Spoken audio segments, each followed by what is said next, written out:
Bueno, bienvenidos una vez más. El tema que vamos a tocar ahora es reproducción humana. Nosotros estuvimos hablando sobre la función de nutrición, la función de relación en humanos, pero ahora vamos a empezar con la función de reproducción. El video se va a dividir en dos partes. Esta primera parte va a llegar esta semana, la segunda parte va a llegar la semana que viene. Por lo tanto, la idea es que en esta primera parte nos enfoquemos en etapas de la vida y además nos vamos a enfocar en el sistema reproductor masculino y femenino. La semana que viene vamos a trabajar con otro tema, pero todo tiene que ver con reproducción. Así que los invito a que puedan escuchar. En principio les pido que pausen el video si es que no tienen cuaderno de apuntes. Por favor tengan a mano cuaderno de apuntes, un lápiz o lapicera, lo que a ustedes les resulte más cómodo, y puedan empezar a tomar nota de todo lo que vamos a trabajar. Hay un montón de conceptos, hay un montón de cosas que van a ir surgiendo, así que es súper importante que tengan a mano cuaderno de apuntes y lápiz, porque además después va a venir una actividad que justamente tiene que ver con todo lo que vamos a trabajar. Así que los dejo y arrancamos entonces con este video. Arrancamos con, primero proyectando la página 194, como dije, estamos en la función de reproducción. Primero que tenemos que saber que esta función de reproducción tiene dos finalidades. Por un lado, crear uno o más individuos y por otro lado, se acuerdan que era continuar con esa especie para que no se extinga. Pero además, si hablamos de esta función de reproducción, tenemos que saber nosotros que esta función de reproducción en principio tiene caracteres sexuales primarios. En los humanos, cuando nacemos es fácil identificar el sexo. Por lo tanto, para identificar el sexo en realidad tenemos estos caracteres sexuales primarios. ¿Que cuáles son? Son dos. Por un lado, los genitales externos, que ahora vamos a hablar de ellos, y por otro lado, genitales externos e internos. Pero por otro lado también ahora vamos a hablar sobre el tema genético. Por lo tanto, yo para eso tengo una foto para compartirles y quiero que me acompañen con lo siguiente. Miren, acá habla sobre los caracteres sexuales y dice, los caracteres sexuales primarios. Estos caracteres se determinan desde el momento de la concepción o fecundación, o sea que en el momento en el que se unen óvulo con espermatozoide, ya estos caracteres sexuales ya están determinados. O sea, y acá lo aclaro. Dice, desde que nacemos hasta más o menos los 10 u 11 años de edad, el cuerpo de los niños y las niñas funcionan igualito y la única diferencia visible son los caracteres sexuales primarios, que ahora vamos a hablar sobre eso.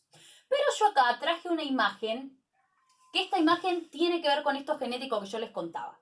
Por un lado, estas características de las que hablamos recién, estos genitales, en el caso de que seas mujer, tus genitales básicamente son la vulva, que son los labios mayores, menores y el clítoris. Pero por dentro tenés, por ejemplo, los ovarios y el útero.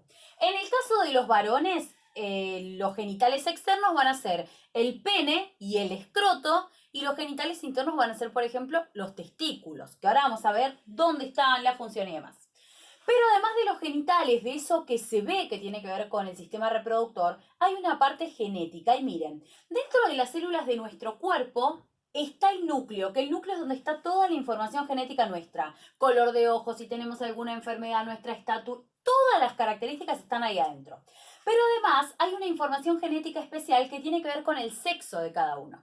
En el caso de las mujeres, tenemos esta característica que se llama cromosoma sexual y son dos X. Es XX. Ese es el cromosoma sexual femenino. Esto está, como vuelvo a repetir, en el núcleo de cada una de las células que nosotros tenemos, millones de células.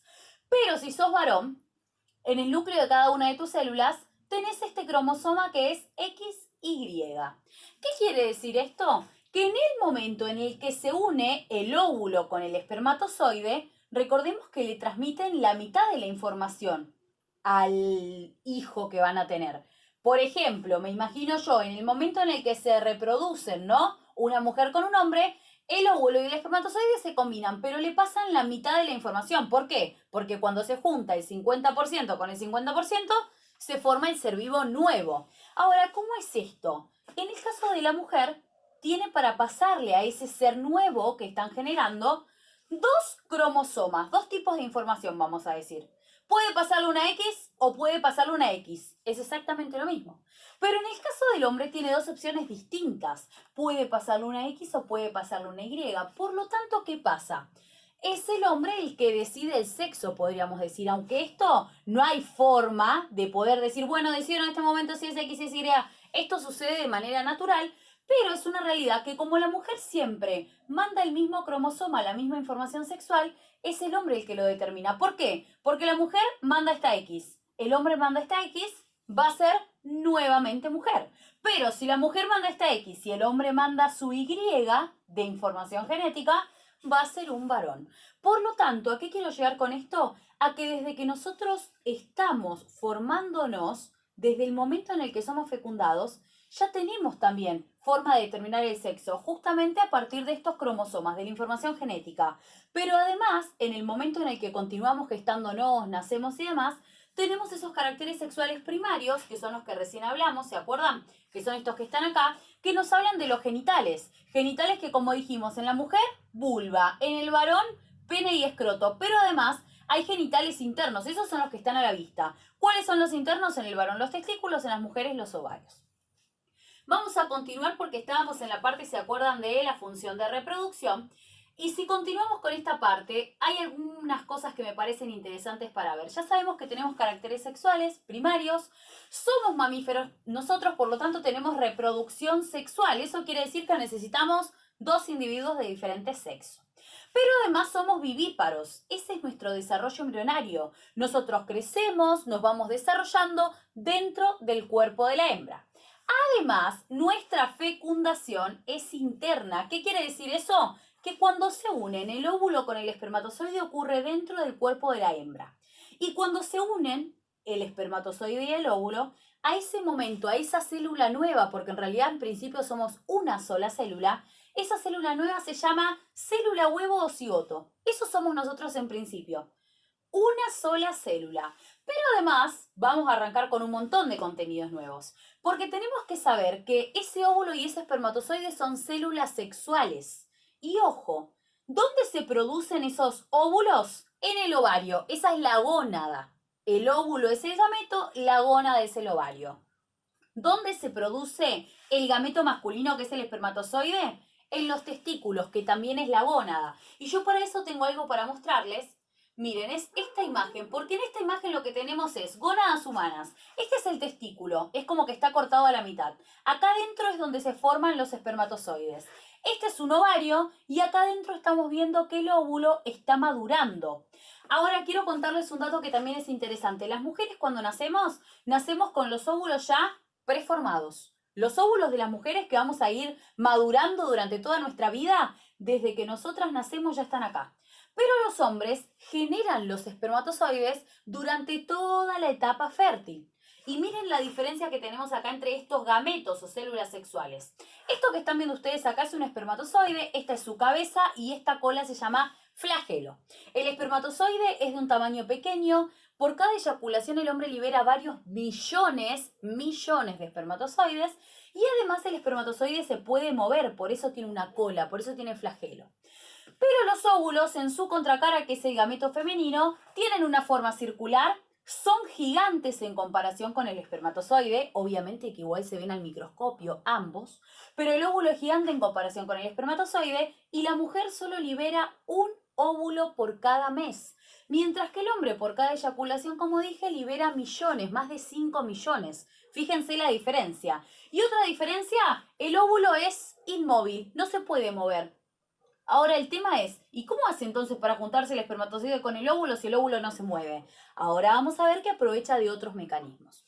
Por lo tanto, hasta acá continuamos con la función de reproducción y estábamos hablando entonces nosotros de la fecundación, ya sabemos el desarrollo embrionario, reproducción sexual.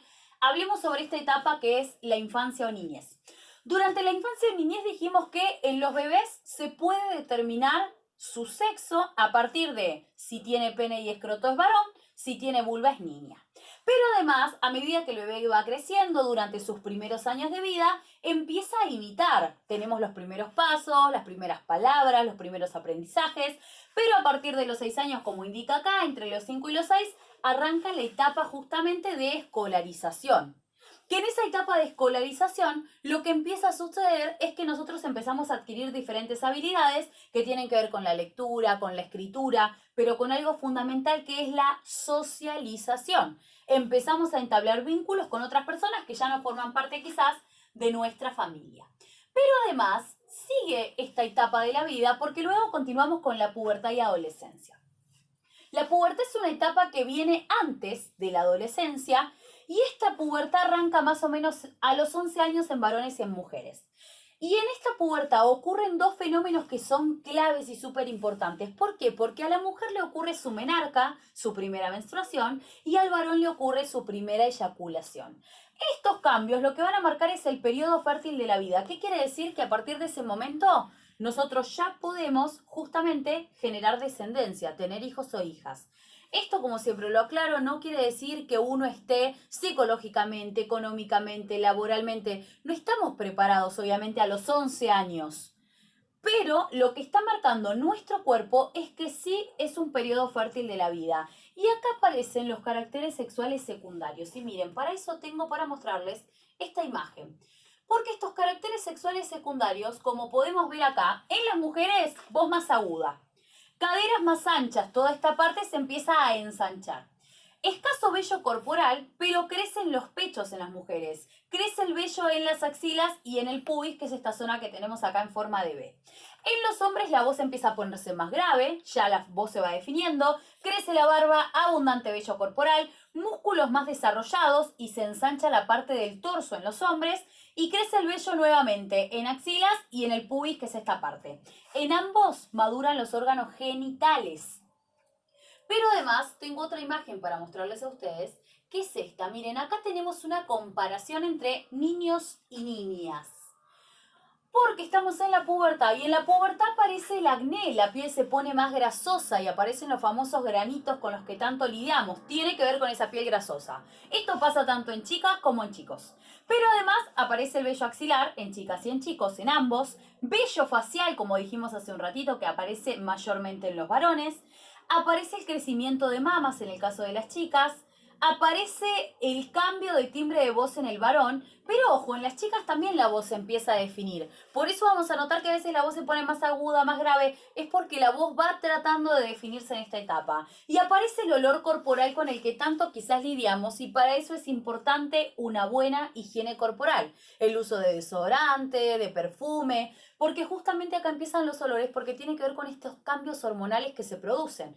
Acuérdense que tenemos estos dos momentos claves, la menarca de las chicas, la primera eyaculación de los varones, pero después esto continúa. Por lo tanto, acá aparece ese olor corporal en ambos. Aparición de la menstruación, como dijimos, crecimiento del vello púbico y cambio de la forma corporal. Como habíamos visto hace un ratito, las caderas se ensanchan un poco más. En el varón también crece el vello púbico, como hablamos, pero además crece el pene y crecen los testículos. Ahora, acá hay una tablita que me pareció muy interesante compartirlas, porque acá habla sobre la pubertad y sobre las edades. Si aparece la pubertad en las chicas, todos estos cambios que mencionamos, estos caracteres sexuales secundarios, si aparecen entre los 8 y más o menos los 10 años, se dice que está adelantada la pubertad. Lo normal sería entre los 10 y entre los 13 años. Y si va de los 14 en adelante, se dice que es tardía esta pubertad. Empezó después de lo que está el promedio.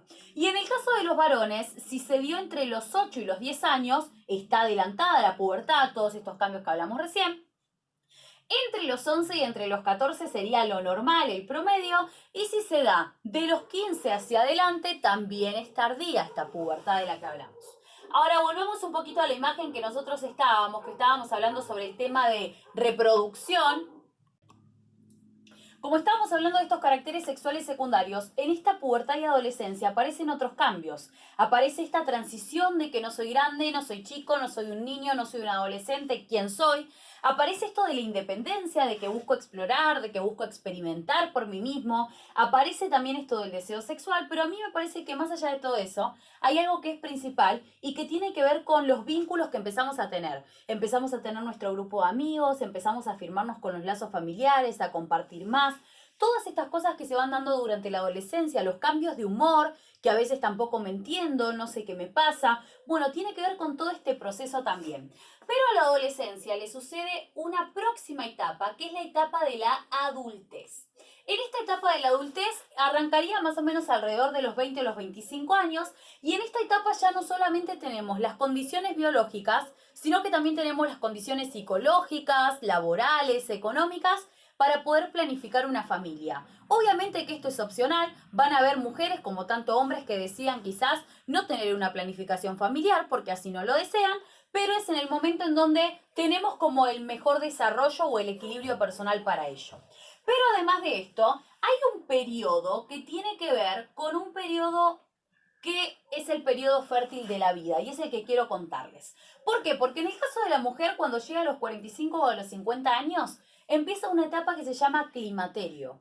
¿Qué le empieza a pasar a la mujer acá? La función reproductiva empieza a disminuir. Esto quiere decir que la mujer va a tener periodos en donde menstrua, periodos en donde no, en donde quizás, por ejemplo, el deseo sexual también disminuya, hasta que finalmente llega la menopausia y la mujer se vuelve, podríamos decir, de alguna manera estéril. Ya la mujer no se encuentra en un periodo fértil, por lo tanto ya no puede engendrar más hijos. Al varón le pasa algo similar al climaterio, a esto en donde disminuye su función reproductiva, que se llama andropausia. ¿Cuándo más o menos le pasa? A partir de los 50 años, pero en el varón esto no es tan marcado y hay algo importante también, porque en el varón en realidad puede continuar teniendo capacidad reproductiva. Por lo tanto, el hombre puede continuar quizás teniendo hijos o hijas, pero baja, y esto es verdad, baja su función reproductiva. En la mujer, ya a partir de los 50, 55 más o menos, ocurre la menopausia y totalmente se inactivan sus órganos sexuales. Pero también tenemos la siguiente etapa, que es la etapa de la vejez que más o menos comienza a partir de los 60 años. Y algo que acá a mí me parece súper importante es que en esta etapa depende mucho toda nuestra vida anterior. ¿Por qué? Depende de nuestra alimentación, si hicimos deporte o no lo hicimos. Depende, por ejemplo, el consumo de drogas como el alcohol, el tabaco o lo que sea. Por lo tanto, eso va a determinar qué tan bien o qué tan mal nosotros lleguemos a esta etapa que es la vejez. Ya es una etapa en donde también por lo general las personas se jubilan y algo interesante es que acá en Argentina la expectativa de vida, o sea, los años que tiene una persona para vivir, han aumentado.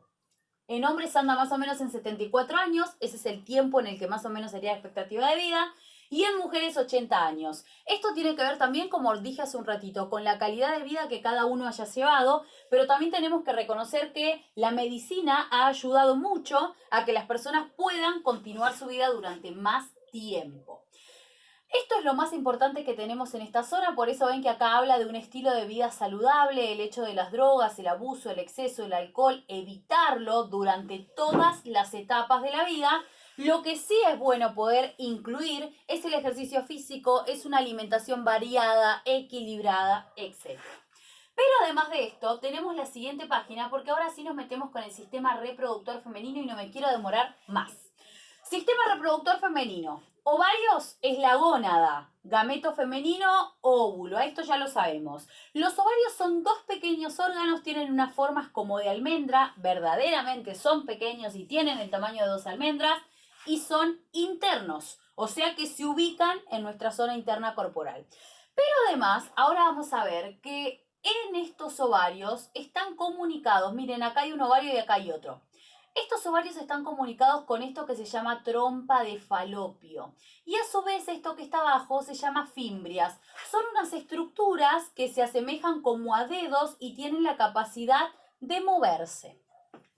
Pero por otro lado, lo que nos cuenta acá en el libro, miren, volvamos un poquito más arriba, habla del óvulo, habla de la vulva y ahí vamos a ir con esto. La vulva está formada por los labios mayores y menores y para eso tengo una imagen para mostrarles. A ver si la encuentro. Ahí estamos. Por acá tenemos órganos reproductores femeninos. Labios mayores y menores. A ver si la puedo agrandar un poquito más a la imagen. Espérenme un segundo. Ahí vamos. Estos son los labios mayores, los que están acá, y estos son los labios menores. Por acá tenemos el clítoris, que el clítoris es un órgano eréctil. El clítoris es un órgano eréctil. Bueno, como decíamos, esta es una vista desde abajo, por eso me pareció interesante mostrarla. Monte de Venus sería toda la zona del vello púbico. Labios mayores son estos más externos. Labios menores son los más internos. Clítoris. Ese es el órgano eréctil. Es un órgano que tiene la capacidad de excitarse. Pero además, estos labios mayores, labios menores y el clítoris forman la vulva, que se acuerdan que era eso lo que yo les contaba, que es lo que se ve en un bebé para determinar su sexo. Las mujeres tenemos tres orificios. El orificio anal, por donde se liberan las heces y la materia fecal, el orificio vaginal, por donde se introduce el pene, y el orificio uretral, que es por donde nosotras liberamos la orina. Pero vamos a continuar porque además tenemos varios órganos que son los que vamos a seguir trabajando. Ovarios que dijimos que son dos, trompas de falopio que están acá. Las trompas de falopio son dos conductos, como dos tubos, y acá se encuentra el útero. Y vamos a ir con cada una de las partes. Los ovarios son pares y dentro de ellos madura el óvulo. Cada óvulo, como yo les había contado, los óvulos ya están en nuestro cuerpo desde que nacemos, pero empiezan a madurar cuando tenemos la menarca y en cada menstruación se libera un óvulo o dos excepcionalmente. El óvulo va madurando durante varios días. Finalmente, cuando el óvulo está maduro, ¿qué pasa? Recuerden que no se puede mover el óvulo, no tenía nada para moverse. Acá abajo de la trompa de falopio hay algo que se llaman fimbrias. Son como dedos que atraen al óvulo, se van moviendo y atraen al óvulo. ¿Qué va a pasar? El óvulo es atraído y dentro de la trompa de falopio hay como cilios. ¿Se acuerdan de los cilios que habíamos hablado que parecían como pelos? Hay cilios que se van moviendo y permiten que el óvulo continúe avanzando. O sea que el óvulo sale del ovario, pasa por las fimbrias, la trompa de falopio, ¿hasta dónde? Hasta el útero. En el camino el óvulo tiene dos opciones, porque si el óvulo es fecundado, si yo tengo una relación sexual, se puede encontrar con el espermatozoide. Pero si el óvulo no fue fecundado, se va a liberar en forma de sangrado, que es lo que ocurre en la menstruación. ¿Qué más tenemos? Tenemos el útero. El útero tiene forma de pera, pero además el útero es un músculo, por lo tanto, puede adquirir un tamaño enorme. Estamos hablando del útero que adquiere un tamaño enorme y como dije, el útero, ¿por qué adquiere este tamaño enorme? Porque acá es donde se va a desarrollar el bebé, si es que hay fecundación. Por eso es que el útero va creciendo. Está el cuello uterino que se comunica con la vagina. La vagina es un conducto que tiene paredes elásticas, o sea que la vagina se puede expandir. Y por acá es por donde ingresa el pene. Durante la relación sexual se introduce el pene acá e ingresan los espermatozoides. Dato importante, la trompa de falopio que hablamos tiene más o menos entre 2 y 4 milímetros. Casi les diría el grosor que tiene, por ejemplo, este sorbete. Ese es el grosor de las trompas de falopio por donde viaja el espermatozoide. La vagina se continúa acá y finalmente esto se llama canal vaginal y esto se llama cuello uterino. Justamente durante el parto el bebé va a salir, primero sale del útero, pasa por el cuello uterino y sale finalmente por acá por la vagina, que es por donde estamos hablando. Pero vamos a continuar porque lo que tiene que ver con ciclo menstrual lo vamos a ver nosotros más adelante y vamos a ir al órgano o al sistema, mejor dicho, perdón, reproductor masculino. El sistema reproductor masculino está visto de costado acá. Acá tenemos el recto, que el recto justamente tiene que ver con el sistema digestivo. Tenemos la uretra, que la uretra es por donde se libera la orina, pero también los espermatozoides, que ahora vamos a hablar sobre eso. Glándula de la próstata, que quizás escucharon algún papá, algún abuelo, algún tío, ya a partir de los 45 años, 40, 50 años, hay que hacerse estudios de la próstata. Pero además hay una vesícula seminal, tiene que ver con el semen, y está el pene y los testículos. Los testículos están ubicados dentro de una especie de bolsita. Miren, para eso tengo una imagen que se ve un poco mejor. Acá tenemos una vista frontal y acá una vista de costadito. El pene, en realidad, el pene es el órgano eréctil, como pasaba con el caso de las mujeres, que es el clítoris. Acá el órgano eréctil, el órgano que es excitable, es el pene. Pero además lo que tenemos que saber es que los hombres tienen dos testículos, igual que las mujeres, dos ovarios, los hombres tienen dos testículos. ¿Qué pasa con esos testículos? En los testículos es donde se producen los espermatozoides.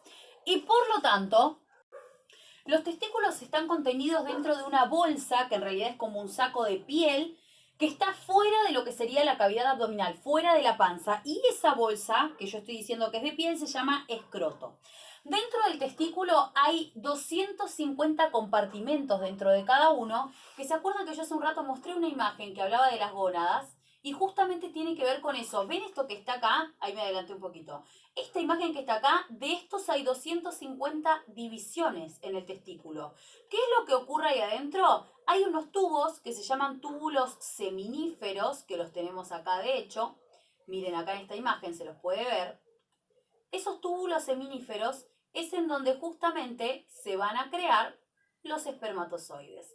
Pero además, en el testículo hay una parte que se llama epidídimo, que es esta que está acá, que es la que justamente lleva a todos estos conductos que dijimos, los lleva hacia acá. Los espermatozoides se crean acá, pero van a parar todos juntos hacia el epidídimo y finalmente son conducidos por un conducto que se llama deferente. Tenemos que saber nosotros también que dentro de esos túbulos seminíferos de los que estamos hablando, hay células que se llaman células de Sertoli, que ayudan a estas células a que se formen y a que maduren los espermatozoides. Le permiten a los espermatozoides que tengan nutrición y que también se puedan mover. Los espermatozoides, como había contado hace un ratito, estaban formados por una cabeza, pero además tienen una cola que es el flagelo que les permite moverse en el sistema reproductor femenino. Por otro lado, estos tubos seminíferos, como estábamos hablando, por fuera de ellos hay unas células que se llaman células de Leydig, que lo que hacen es crear la testosterona. Es una hormona sexual masculina, que es la que le da a los hombres todos sus caracteres sexuales secundarios, ¿se acuerdan? Lo de la voz más grave, lo de que se ensancha el torso, el crecimiento del vello púbico, del vello en las axilas, todo eso es por esta hormona que se llama testosterona. Entonces, ya sabemos dónde se crean los testículos y ahora vamos a ver cómo es el recorrido de los testículos. Porque, como dije, una vez que se forman estos espermatozoides, vamos a volver al gráfico que estábamos hace un ratito, una vez que se forman estos espermatozoides en los testículos, salen estos espermatozoides hacia el exterior por un sistema de conductos. Estos conductos se llaman conductos deferentes. Van a salir por ahí los espermatozoides, ¿hacia dónde? Justamente van a ir y son volcados, como habíamos dicho al principio, ¿se acuerdan? En el testículo se comunican con el epidídimo, salen por esos conductos deferentes y finalmente ahí ese conducto deferente mide unos 45 centímetros de largo. Hay uno de un lado y otro del otro. ¿Qué va a suceder ahí? En realidad dice que estos conductos deferentes que provienen de cada testículo desembocan en la uretra que es por donde sale la orina, pero también salen los espermatozoides durante la eyaculación que tiene el hombre. O sea que esta es una diferencia entre el sistema reproductor femenino y el masculino. La mujer tenía dos conductos, ¿se acuerdan? Uno que es el conducto justamente por donde ingresa, por la vagina, que es por donde va a ingresar el pene, pero tiene un conducto uretral. El hombre tiene la uretra para las mismas dos funciones, libera espermatozoides y a su vez libera la orina. Cuando van pasando, luego de estar en este conducto deferente de los espermatozoides, se comunican con unas glándulas que se llaman próstata y con la vesícula seminal. La próstata, que es esta glándula que dice prostática, y esta vesícula seminal, que es la que vemos nosotros acá, lo que van a aportar es una cierta cantidad de líquidos. Aportan líquidos que esos líquidos van a formar el semen.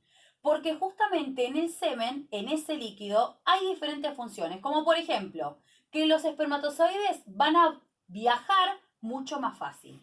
Además, ahí encuentran su nutrición, se van a alimentar de los nutrientes que hay en ese líquido. Y además, ese semen neutraliza la acidez de la vagina, porque ¿qué pasa? En el sistema reproductor masculino se encuentran con ciertas condiciones o características, pero cuando los espermatozoides tienen que entrar al sistema reproductor de la mujer, las características cambian. Por lo tanto, el semen les aporta las características para que cuando ingresen no mueran. Por eso es importante que pasen justamente los espermatozoides a lo largo de ese recorrido por esta glándula prostática que también se llama próstata y la vesícula seminal que dijimos que aportan ambas el semen. Como dijimos, el pene es un órgano que dijimos que es eréctil, pero además el pene al final, en la última parte, se ensancha, como podemos ver acá. Esa parte que está ensanchada se llama glande y está cubierta por un pliegue de piel que se denomina prepucio. Que eso justamente es lo que se corta durante la circuncisión que, por ejemplo, hacen los judíos. En el momento en que los espermatozoides salen del cuerpo masculino se denomina eyaculación. Si no hay eyaculación, los espermatozoides mueren y se reabsorben. ¿Por qué? Porque tienen un montón de nutrientes y un montón de energía. Por lo tanto, el mismo cuerpo, si no hay eyaculación, o sea, si no se liberan al exterior, el cuerpo los vuelve a reabsorber.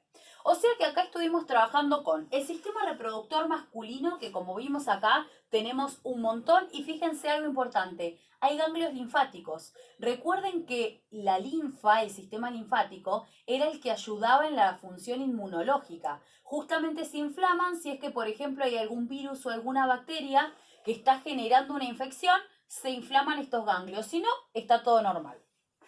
El recto, que es por donde sale la materia fecal, que se comunica luego con el ano.